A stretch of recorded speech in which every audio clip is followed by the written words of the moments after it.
Welcome back to What If Civilization Restarted. If you forgot, last time we had the unification of 4 Rothic nations into the URN. We also had the dissolution of Metoxic and a war between Prakia and Lavia. We also introduced Maroon, Slyla, and Euroga.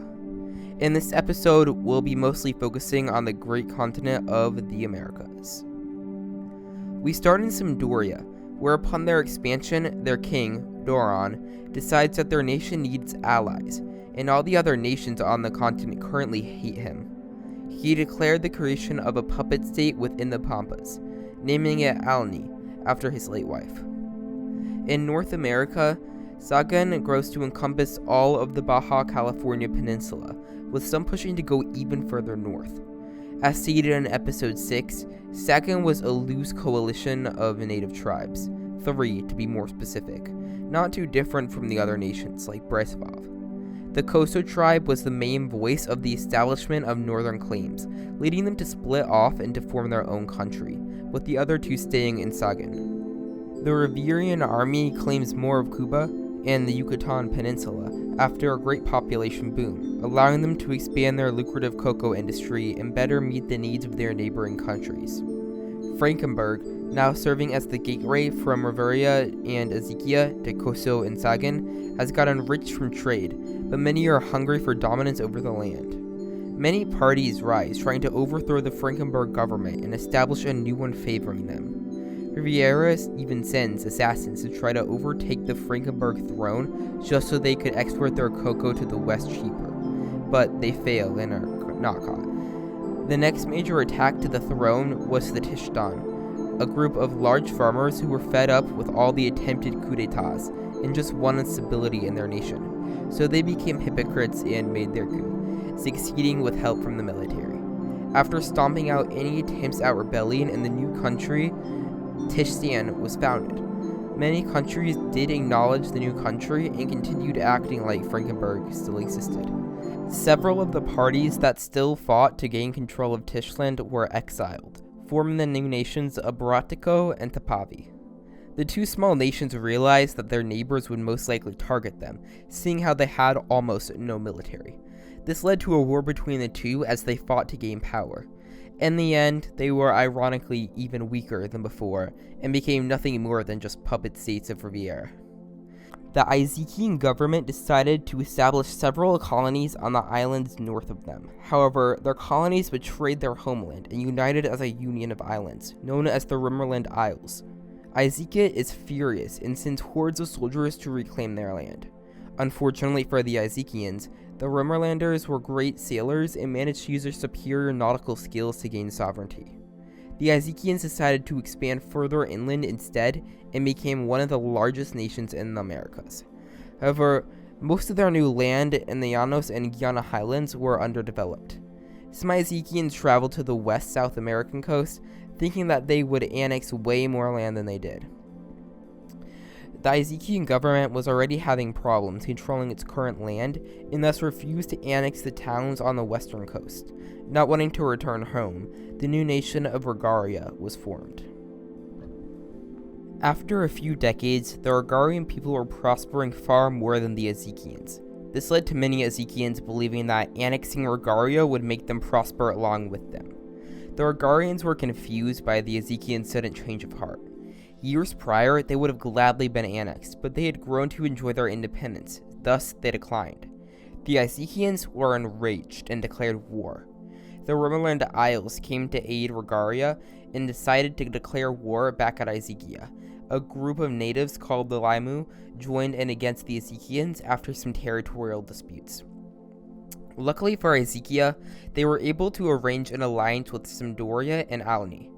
However, they only provided naval and material aid. The Sampdorian army prevented the Rimmerland Isles navy from reaching mainland Isekian, as the Isekian army fended off Rigaria and Laimu. Isekian then sends in a massive army to try and isolate Rigaria's northern and southern territories. In an incredible show of force, the Isekian army sprints through and reaches the Pacific Ocean in mere days before. Then they push to help Laimu, eventually pushing Rigaria completely up north. Riveria then launched an attack, attempting to retake lost land, which did very well at first, but was soon turned around as Riveria lost more land and eventually settling into a defensive position. Isekian then reclaims focus on the Rimmerland Isles and easily begins island hopping toward the Rimmerland capital, which they eventually took quite easily, leading to the Rimmerland Isles surrender. In one final move, Isekian sends in another legion of soldiers and pushes all the way to the Rigarian capital, eventually laying siege on it. In response, Riveria surrenders. After the war, Limu became recognized as a country and their land claims were finally legitimized. Riveria lost its land connecting it to Limu to punish them, and the Rimmerland Isles lost some islands close to Isekian and are forced to pay heavy repercussions. Meanwhile, up north, Tapavan begins attempting to create colonies, almost all of them failing. The sole surviving colony is nicknamed Tonius, or in their language, the Survivor. Unfortunately, the sheer distance between Tonius and Tapavi forced Tapavi to give up on their colony. The Tioniors believed that they would be doomed without outside help. Luckily for them, they managed to unite with surrounding native tribes to form a country even more powerful than Tapavi. The Tonionis lived in solitude and encountered few outsiders. After many years, they grew tired of what felt like exile from the outside world and tried to set up trade with neighboring nations. To their luck, Tishtan and Baratico quickly became good friends with the young nation due to their shared hate for Tapavi. Tonius eventually establishes an even stronger friendship with Riveria. However, it doesn't last long. After some Tionior fishermen found a coastal Riverian village on their land claims. The Tionior king demands that the village be evacuated immediately.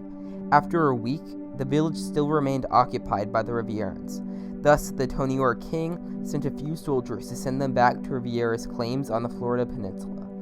Unfortunately for the soldiers, Riveria had hidden some of their own soldiers with the village, resulting in a long battle that the Tionior weren't prepared for. After war was declared, the Rivierian soldiers began marching for the capital and the king's head. They got intercepted by the main force of the Tionis army and got locked in a stalemate, lasting almost 12 days. Meanwhile, a separate force of the Rivierian army launched a surprise attack on the capital. Fortunately, the Tionior king is in Tishtan, beginning the Tishtan party to send military aid. The Tishtan party refuses, but Ristarok, the leader of the remaining Frankenberg party, is willing to take up arms and try to kill the Rivierian king. All he asked for in return was to help establish a new country the Frankenberg party could rule over. After a week, the Frankenberg party manages to kill the king, sending the country into chaos for just long enough to allow the Tionior back to take their land. The Tionior applauds the Frankenberg party and held up the end of their deal, establishing a new state of Ristarok and creating interest for what lies in even further north.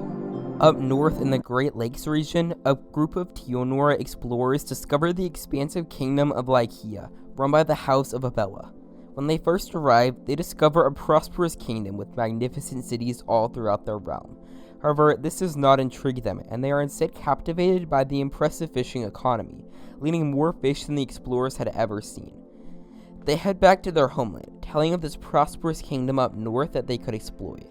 Subsequently, they decide to send settlers to scope out the kingdom for a possible weakness. What they find is a young, charismatic, and popular noble named Kanich who had aspirations of power and glory. The Tioniors then talked about the great power he could hold if he took his rightful place as king of Leia.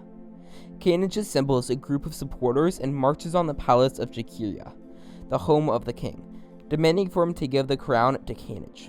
The king obviously refuses, leading to Kanich's supporters attacking the palace, subsequently causing his death. When the prince, now king, hears of the coup, he declares a state of emergency throughout the country.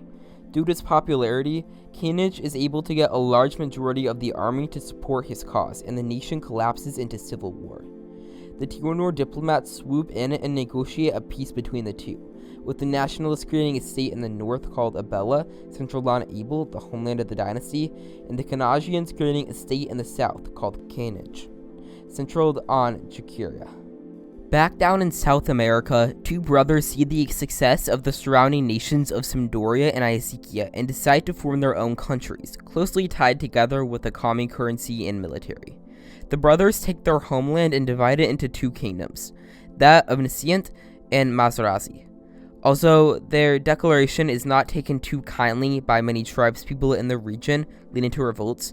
They can put down these revolts with the help of other tribes, with long-standing rivalries to the revolters. Their sisters then become jealous and decides to make her favorite vacation spot into her own nation, entitled the Ranapu Islands. A group of tribes who revolted against these new nations were exiled down south and started forcing themselves into a new settlement. They decided, to the detriment of some, to combine together into a single nation, which they called the Confederation of the Conitian Tribes, or Conita, meaning lost. Far up north, explorers north of Koso come across wintry lands of Soluna Kingdom. They are educated on the kingdom's past, learning that during Smealand's early days, some had decided to cross the Americas, as their journey was long and they almost didn't survive. They knew there was no way they could ever return and decided to stay on their newfound land. Decades later, more Smealans crossed into the Americas, each making their own kingdom. The Soluna family had ruled over the original kingdom and had hopes of uniting with all the other Smealan kingdoms.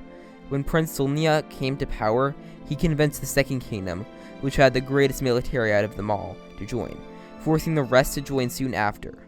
Once they were fully unified, they were stable enough to send people to Smealand, establishing the 5-year exchange, a tradition where Smealand and the kingdoms of Soluna would exchange people, food, and natural resources every 5 years. The Koso was curious of Smealand and other strange nations they spoke of, and demanded that they join the exchange to have it hastened to be twice a year. The Koso quickly became far more powerful than most of the American countries with the Old World's technology and resources. They soon grew greedy and wanted to use their power to invade what they saw as their land in northern Sagen. Unfortunately, the general population of Kogo was against joining on what they considered their sister country, and many had families in northern Sagen and didn't want them to get harmed.